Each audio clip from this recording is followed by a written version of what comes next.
Hello, family. Thank you for coming over to the house tonight. And just kick off your shoes and relax your feet. Party on down to the SK beat. We're kicking. Just kicking. Just kicking. Okay, you don't come to another episode where we're going to be asking the question of, why you telling my business? Don't be telling my business. Why not? Because a can and a can, a can, and a wheel. Now we're off to...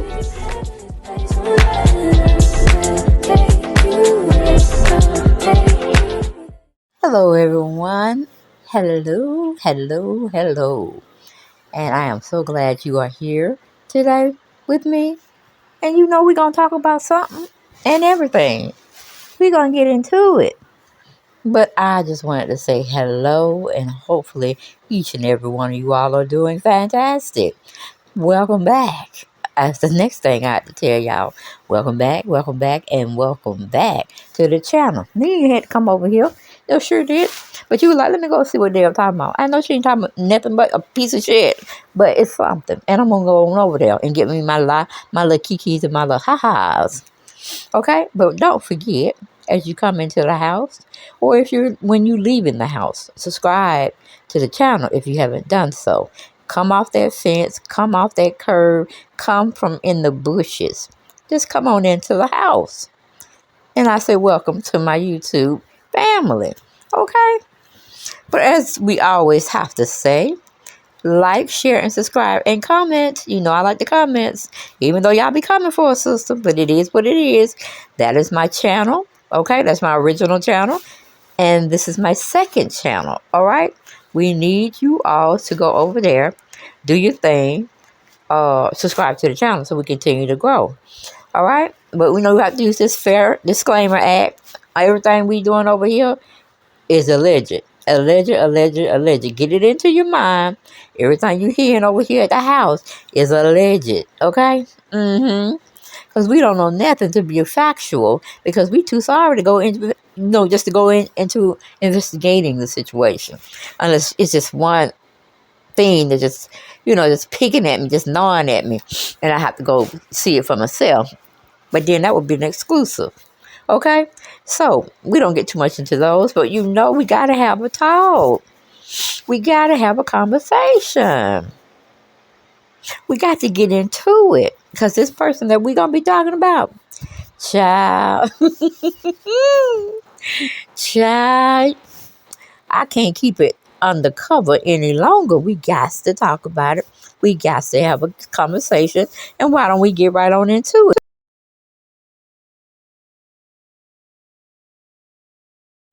Carlos King, Royce Reed, Shawnee. I think Shawnee's husband's name is Keon, but he's just there for the aesthetics. You got Shaq. Did I say Dwight Howard? Child, you got a little bit of everybody in this particular interview Carlos King did with Royce Reed. She has a lot to say, and we'll just be listening to her, listening to him, and we'll be making our own commentary throughout the video. It's kind of long. My video is not going to be that long, so we giving y'all what we can give y'all. Okay, here we go. That's life. Yeah. That's life. And the biggest thing I'm learning about life is there's other things around it that's noisy, but you have to stay centered on the happiness. And it seems like the cheerleading, the coaching, the life is happy. Yeah. And they got all this noise. Yeah. So the job now is to figure out how to control the noise and not let the noise control you. Yeah. That's what I think I am starting to struggle with a little bit, because, in the past it's like nobody wanted to listen to me. And the noise he's referencing, I'm thinking he's referring to people giving their opinions, giving their perspectives, people, speaking on stuff they know not of, just to hear themselves talk. That's what I believe he was saying when he's saying the noise. And that's so true. People can get on your nerve talking all that shit and don't know nothing about the situation. But what to put that 2 cents in. Okay, let's go back to the audio. They watched me, but nobody really believed what I was saying. And now it's like coming out. And when people show you who they are, believe them. So now that it's being shown, it's like, oh, she tried to tell y'all 10 years ago, 15 years ago. Like, that's the thing. And listen, sometimes it takes people 10 to 15 years to get it. Yeah. But one thing I always tell folks, the chickens will come home to roost. Yes. Yes. Yeah. And that's when you sit there and just be like, you know what? I'm going to let God be God, and I'm going to be patient. That's all you do. I'll be like, no, we're good. To get started, I'm really happy you're doing this. Me too. Okay. Hey, Raindrops, on today's very special episode of Reality with the King, I'm here. Listen, I'm geeked. I'm fanboying right now because obviously I'm talking to a reality icon. I'm talking to somebody who I have loved since day one, that she appeared on Basketball Wives. We are always asking where she's at. Y'all be talking to me like, yo, Lowe's, get her on the podcast. I'm happy to report I got her. She's beautiful in person. And she snatched. Give it up, honey, for Royce Reed. Honey, stand up with the girls. You are a snatch. You gotta. Well, you can't get Baby, you are a snatch. I'm a cheer coach. I gotta be. Can't tell them to do something and I don't do it. No, you look good. Thank you. You really do. Thank you. How have you been? Have you been suffering from the after? But I think overall, I'm okay. Okay. Yeah. Well, you look great. Thank you. The body is bodying. Thank you. The denim is deniming, honey. Yes. So, look, I'm so happy to get you on the podcast. You have been one of my most requested guests. Do you know that people miss you and miss seeing you on television? I hear it, but I see it like in my comments, but I don't have like a shitload of followers, you know? When you look at the people I was on the show with, they have like way more than me because I kind of stayed low key. So I didn't think people miss me like that. I just thought they would say it to me, and every now and then I'll get a tag, but I didn't think it was anything like what you're saying. No, they miss you. And I'm being honest when I say this. I'm a huge fan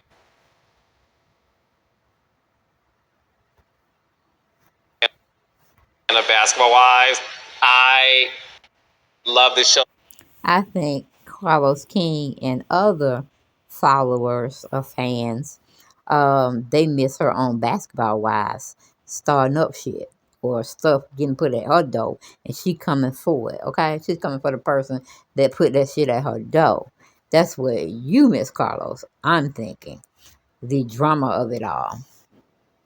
Since day one, when you came on the show, baby, you set it ablaze. Aww. The girls couldn't take you. No. The girls couldn't take you. We'll get to that. But before we do that, I really want to talk to you just about you.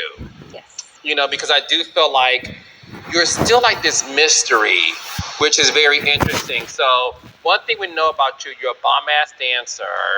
So talk to me. Are you from Florida, and were you always a part of like dance and cheer? So I'm born and raised Orlando, Florida. I tell people all the time, I grew up in the hood. I did, Tangelo Park. But my parents had us very well-rounded. My mom had me in dance, gymnastics, modeling. I started cheering when I was 9. So I just grew up kind of in entertainment. And I mean, it's Orlando. It's Nickelodeon. You know what I mean? It's Disney, even though it's in Kissimmee.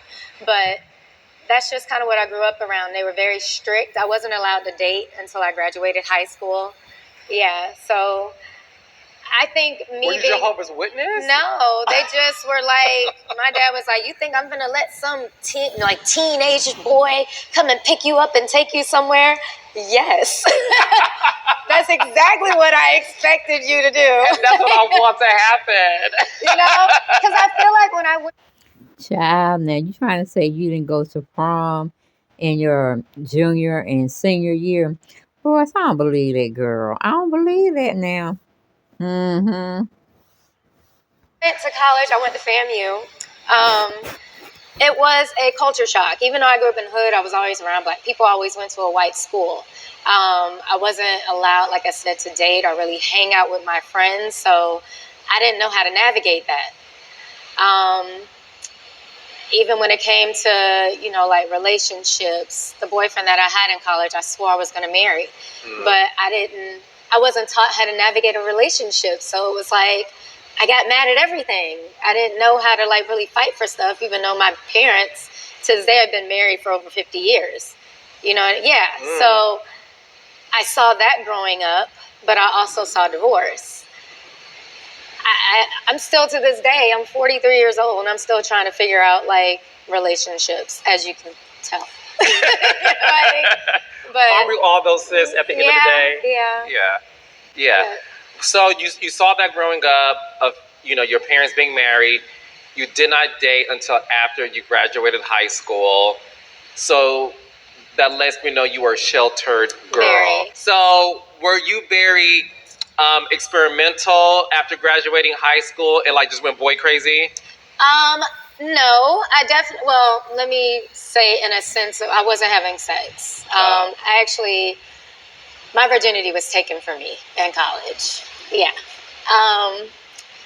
But the first time that it was consensual, it was so different and it was emotional because I remembered what had happened to me. So I didn't have first. You were raped in college. Yeah.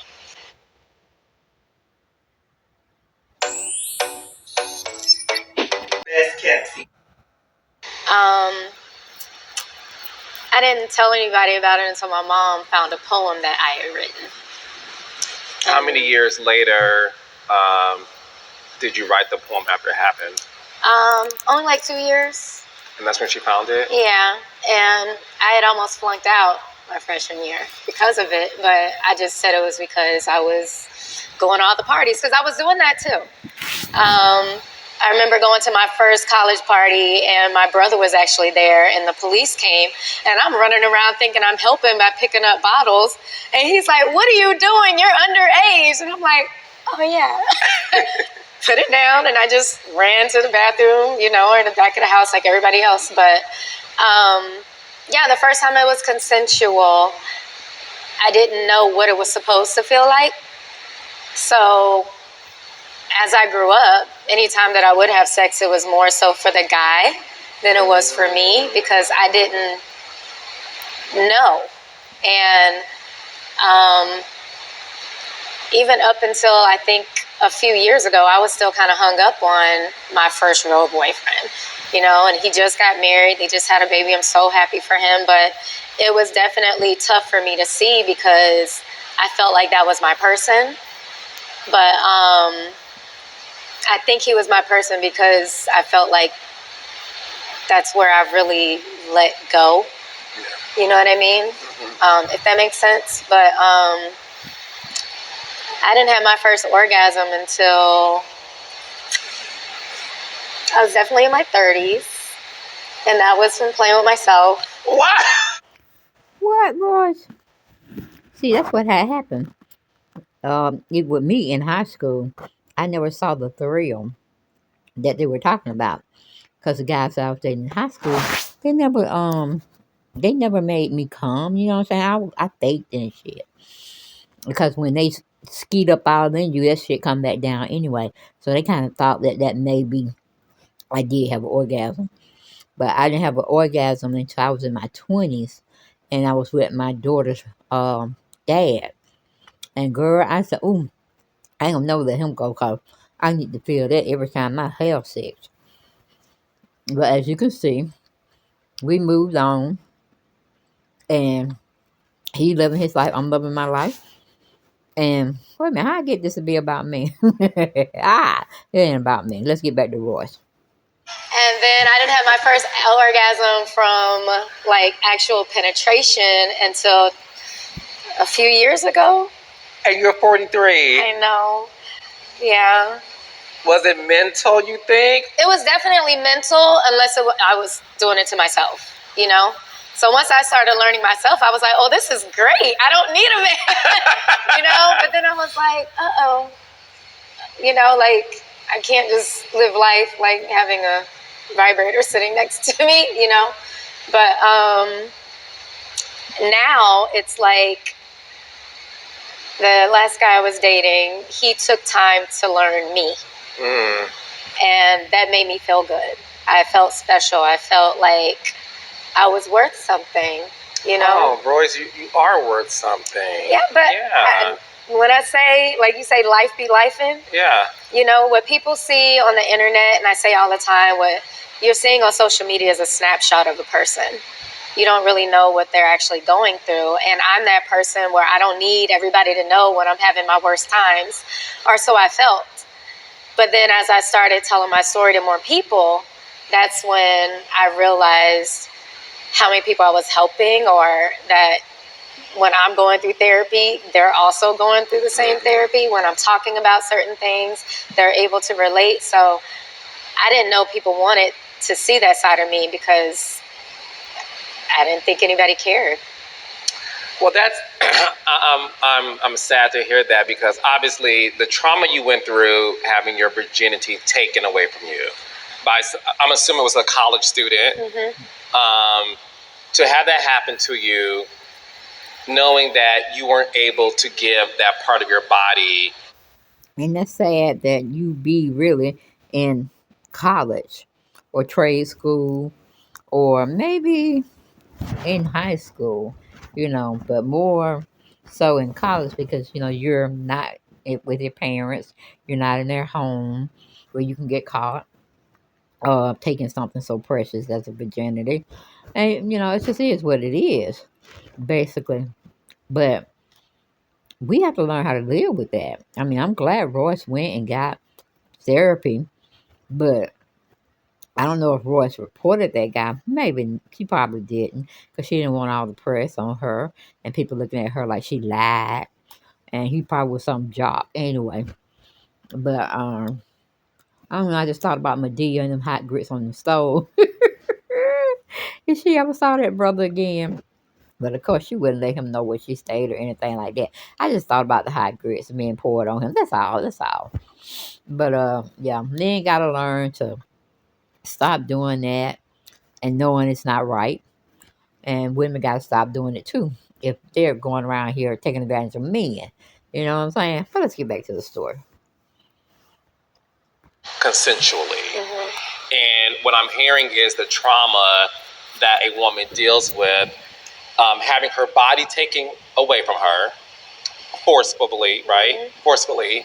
And then having to be in sexual relationship with men. Your first time should be special, and it should be something that you said yes to. And I now understand your thought process, because obviously you're still healing from what happened to you years ago. As you get to be in these relationships, do I trust men? Is sex really for the man to just get off? Are women supposed to enjoy sex? I thought people were faking it. Like when women be like, oh, I love this. I love having sex. Oh, I do it every day. And I'm like, ow. That's how I would think. Like, ouch. You know, people would see me dating, and, I had like my rule on the show, my 6-month rule. And it was like, did you get to 6 months? And you know what I mean? And that was real for me, because when I did, give myself to that person, I expected it to always hurt. Yeah. And my mom, I look up to my mom so much. She's my best friend. And the only person my mom has ever been with is my dad. Wow. Yeah. So growing up even with that, you wanted to mimic that. Yeah. You wanted your first to be your only. Yeah. Yeah. So. Yeah. While you were in college, did you participate in activities dealing with like dance and all? Okay. Yep, I was in Mahogany Dance Theater, and they're still going strong. I was a president, and then I was cheering. I was a captain for 1 year. And people keep saying I was like kicked off the team. I was not kicked off. They broke my arm Like, what did you think I was going to do? I quit. Like, I did not get kicked off. Stop. But Hey, friend. trust her because prior to the show even starting, I had sent her a thread of where her ex-husband, had been texting me. And nothing ever happened. He actually cursed me out because I wouldn't talk to him. But I wanted everything to be out in the open. I wanted her to see everything. So if anything ever happened or was said, she knew it wasn't true. So while Shawnee was married to Shaq, Shaq was texting you flirty messages. Yes, but this was when I was dancing. So, as a cheerleader. Yeah. Okay. And it came down to how did he get your number? And he had gotten it from one of the ball boys. Right? Had the ball boy get my number because we used to all go out and hang at parties. Like, we were cool. But anyway, fast forward. I confided in her, and I was really like kind of pouring out my heart to her, even about some personal stuff that was going on, back at home. And then that next day filming, I'm getting asked about those messages from Evelyn. It didn't air, but I'm getting asked about it. The next day after you confided in Shawnee, Evelyn's asking you on camera about those same messages that only Shawnee could have known about because you said it to her the day prior. Well, I had sent it to Shawnee before we even started filming. But I started confiding in Shawnee a little bit more because I felt like she was like a big sister to me, because I still trusted her. But then that next day is when those text messages that she had for months prior, all of a sudden now we're talking about them in a scene. Is that the day you knew you could not trust Shawnee? Mm-hmm. That's the day I really realized I couldn't trust any of them. I was like, you have no friends. Yeah. Not even Susie? Mm-mm. And I mean, Susie was back and forth, but it wasn't someone that I could trust. Right. I knew anything I said to her was going to get back. So. Was Susie the producer's puppet? Because when I watched the show, again, this is before I was really... I started Atlanta Housewives in 2008, and I think Basketball Wives came out 2009 or something. So I was in the genre of reality, but not at a high level position. So when I watched the show, I always felt that, Susie, you messy, but I feel like someone is in your ear because the stuff you're doing, Susie, is so outlandish that I'm like, are the producers relying on Susie to be the bone carrier, the messenger, the messy messenger? That's how I felt. Yeah. Well, if that's what that means, then yes. Okay. She was definitely the one that was like, oh, I'll say it. Yeah. I'll do it. What y'all need me to do? I mean, even the fight with Kenya, like, she knew that was going to happen. Yeah. So she was like, I'll do it. Then she got her ass beat. But, I mean, yeah. Poor Susie. Yeah. Where is she? I have no idea. I have not spoken to Susie since I was on the show. Which is crazy because we didn't have a falling out. Right. But, yeah, I haven't talked to her at all. I talk to Keisha every now and then, Tammy every now and then, Mika, Kenya, the people that, people don't remember, I guess. No. They remember Tammy. Well, it's outside of Tammy. Tammy's Susie and Mika for the wrong reasons. Yeah. But they remember. Yeah. Clacks the child. Yeah. Tammy is doing her thing. No, she is, and she loves you. She was on my podcast too. She loves you. She loves you. Yeah, that's big sis. No, she does love you. So, season 2 is starting, and I feel like this is when we did see what you said earlier, which is you started coming for these girls, and you started to stand up for yourself in a very big way. Because look, obviously, you are a petite woman, and sometimes people... I'm thick now, though. Oh, no. I done got thick. Naturally, I done got thick. No BBLs or nothing. No. No, you snatched, bro. You snatched. But you know how some people underestimate petite women. And one thing about you, you don't raise your voice, but you raise the vibration in a room. And people know not to play with you at all. So we saw moments of you and Evelyn have some of the most intense fights and arguments. What was it about you that Evelyn, from what I was watching as a fan, she seemed to just have a heart on for you? Did you feel like you were a target? Oh, definitely. And I felt it's because she underestimated me. You know, Evelyn tends to be quick, you know, with her words, but I was quicker, you know, and she would try and use certain, you know, situations against me, but then I would use facts against her. And I think it just came down to a tit for tat. And she wanted to always win, and she wasn't winning. Like, I mean, really everything. Everything she tried to say about me that was just a lie. It was always, you know, debunked. So, some of the stuff you would say to her had a lot to do with her alleged promiscuity. that old saying, "What you eat don't make me shit." Like, I really didn't really care about what she was doing as long as it didn't affect me. But then when I would start hearing stuff and then I would start seeing things, I'm like, oh, but you got so much to say about me. Hey, if you're Just people. Well, not even just social media, like just people, you know, talk about, in my DMs, like that. Back then it was Twitter. Yeah. You know, Instagram wasn't really a thing. So it was, I would see stuff on Twitter. People would send it to me. And then Facebook, you know, but a lot of that stuff I just kept close to the vest, you know, and there's still some things that I've heard that I just think is just too personal. So I would never say, no matter how much I can't stand her or whatever, I just would never say, you know. I do have a line for some people. What do you think about Evelyn now? I don't know what she's doing. I don't know what she's doing. I know the last time that I said something was with that whole situation with OG. But yeah, I don't, you know, when I say like I don't F with somebody or that's saying they're dead to me, I know that's like mean to say, but I don't look at you, I don't follow you, I don't try and see what you're doing. I just, and it's not that I don't care, well, I don't care, but it's just, it doesn't affect my life, so why should I? When you two had that infamous drink throwing match. Now look, what was interesting was season 1, I remember Evelyn threw a drink at some woman, and I think Susie was there. I was there too. Right, and it was plastic. Oh, that was with Susie. That was Susie. It was a plastic cup.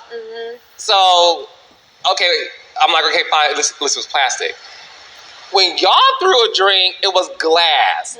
She threw it first. And obviously, as anybody, I don't care if you a saint or sinner, you're going to defend yourself. When someone throws a glass drink at you, we saw that in that moment, what was going through your mind? Because I never felt, a lot of people said that Jen was Evelyn's lapdog.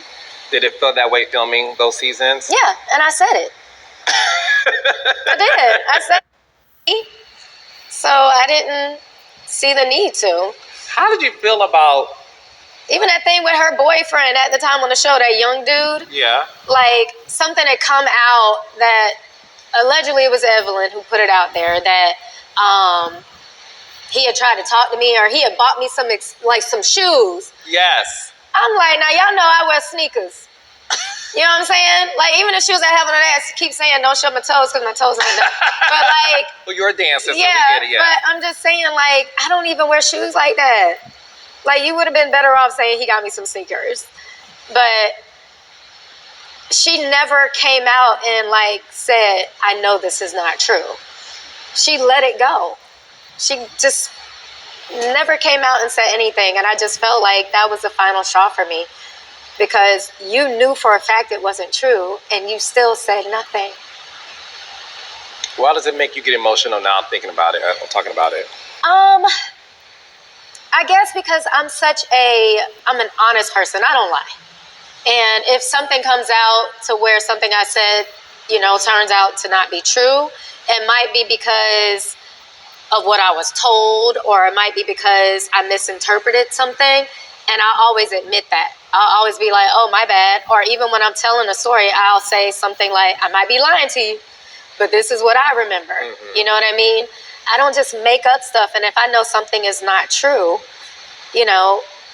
I'm going to say it. I don't care who it's about. Even if it's about somebody I don't like. You know what I mean? Like, if something was said, let's say, about Jen and, like, one of my exes on the show, and I knew it wasn't true, I'd be like, I know Jen and I ain't, like, the best of friends. We're probably not friends at all, but that's not true. Right. I do, you know what I mean? So I guess I expected the same respect. And when I didn't get it, I realized, like, damn, they really don't give about me at all. So I felt like I was just a figure.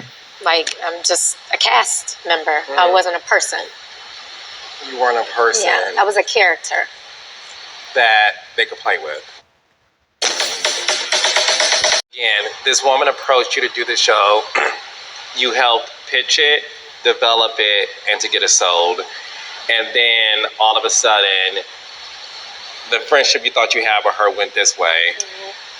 People have said that it was challenging working with Shawnee because how can we work with somebody who is the executive producer of the show, gets to watch the footage, and we have to be in scenes with her.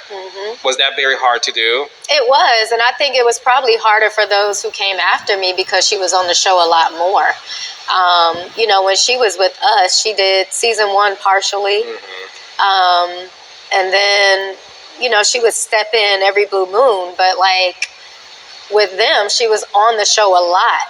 So when I see situations like, I think it was Brandy, it's like, I felt that when that whole thank you for your services and all that stuff. One, she didn't have the power to fire anybody. So that's, people say, oh, this is Shawnee's show. This is her show. No, it's not. It's not. But I think just watching that and feeling Brandy's like energy just through the screen, it's like, girl. Yeah, I saw that clip too when she got on Shawnee about her life and how she felt she was and this, that, and the third. And I mean, Brandon just, Ma would have just shot her and buried her all in the same day. That's how big that scene was. But for Shawnee to say, thank you for your services, you're no longer needed. All right, Shawnee, if you don't hush your mouth, girl, if you don't take a drink of your drink, okay? Please, taste the drink. Because that was not needed. But honey, it was silence. It was silence. Everybody had to digest that one. Like, did she say what I think she just said? Yes, she did. But I think that was a real cheap cop-out that Shawnee did. Instead of accepting what the woman was telling her, process it at a later date, and probably thank the girl after all the smoke has cleared. But now Shawnee said, thank you for your services. And I didn't know Shawnee didn't have that power. I thought she came up with the idea, pitched it, and all that, and she was put in some type of executive role where she can make some certain decisions about how the show is going and this, that, and the third. But okay. All right. Thanks for enlightening me, Royce. I know how you feel. Like, I've been there and nowhere near the level that she had to deal with it. So I think it's unfair for sure, especially when she's telling certain people what someone else is saying. And it appears that her allegiance was with Evelyn. Absolutely. A lot of people have said it. Tammy has said it on my podcast too, that they all were shocked to come to the realization that I thought we were friends until it became a choice between me, what I'm doing, and Evelyn, and that side was Evelyn and Shawnee all day long. Everybody who's come on my podcast has said that, so that has been your experience too. Absolutely. I mean, is there a scene where she's ever telling her that she's wrong? I mean, I didn't watch like all these past seasons. I watched up until I think I watched the first season of LA, and then I watched the episode with the table with Malaysia. Malaysia. I watched that one, and like I watched pieces because people would post snippets, and then the thing with the one with Tammy, and what was her name? Laura. Yeah. And then I saw the episode with OG. But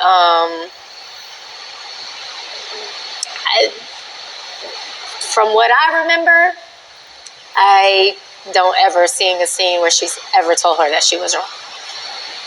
When was the last time you spoken to Shawnee? There's one simple vision hack. On my last reunion? I think so. So then that would be it? That would be it. You two do not have a relationship. Would you want to have one? I would be willing to have a conversation with her. Just simply because, it's been time. I guess I don't think it would necessarily give me or make me feel any better because you still did it. You know what I mean? I don't know. I don't know what the purpose would be. Closure, maybe? Because this is the thing. I think I and you tell me if I'm wrong, I get the sense that there's a lot of disappointment that you have in her. Because, but it was true. Yeah, I mean? and just to be able to express you brought me on this show as a willing participant, nonetheless. But how can you bring me on this show? I'm confiding in you because I think you're big sister, and then every chance you guys get, I'm the butt of the jokes. I am at the crossfires with these women who are clearly closer to you. I'm having conversations on camera. It hasn't even aired yet, and they know what I'm saying. And I think there's a conversation of expressing how disappointed you are, and you're just not feeling safe. Because I think the biggest thing when I hear people talk about that show back in the day, I'm not going to say what's going on now, is nobody felt safe being on camera telling their truth because they all felt that at the end of the day, whatever I say is going to get back, and y'all going to edit me to look the craziest possible because this woman can watch the footage and can create a storyline based on, like you said, things that are completely untrue. Yeah. I guess in that sense, I would just ask why, because there were a lot of scenes that were filmed that never even made the extra, Okay, guys, that's all I really have. I want to say thank y'all for stopping by and staying to the end of the video. Okay, or fast forwarding it to the video of when we're going to be talking, or Royce will be talking with Carlos King. But I want to thank each and every one of you all, and I will see you guys in the next video. And don't forget to subscribe, share, like, and comment. All right? Bye, guys.